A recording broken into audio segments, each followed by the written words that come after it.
Welcome to the Banker Lamp. Please enjoy the video. You start by making sure ADB and the right SDK packages are present. Open SDK Manager and install platform tools if missing.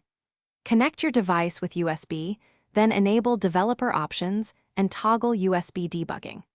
Once done, run ADB devices from a terminal inside Android Studio to see the device ID. If it appears as unauthorized, accept the computer RSA prompt on the device. These steps establish the basic bridge, so the IDE can detect and communicate with your phone or emulator. Next, address drivers and permissions so the OS won't block the device. On Windows, install the OEM USB driver from the phone maker. On Linux, add the vendor ID to udev rules and run sudo udevadm control reload rules.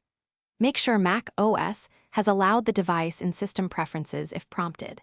Then, restart ADB with a dbkill server and a dbstart server inside Android Studio's terminal to force re-enumeration. If you use an emulator, confirm the virtual device's target API matches installed system images. Finally, choose the device in the run/debug configuration and deploy a simple app to verify the pipeline.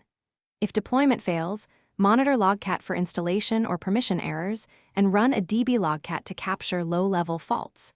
Make sure instant run or apply changes isn't interfering.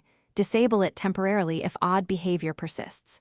Key troubleshooting tip: if a device still won't appear, swap the USB cable and port. Reboot the device and host, then restart Android Studio.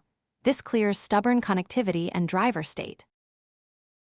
Thanks for watching. If this was helpful, leave a like and consider subscribing. See you next time.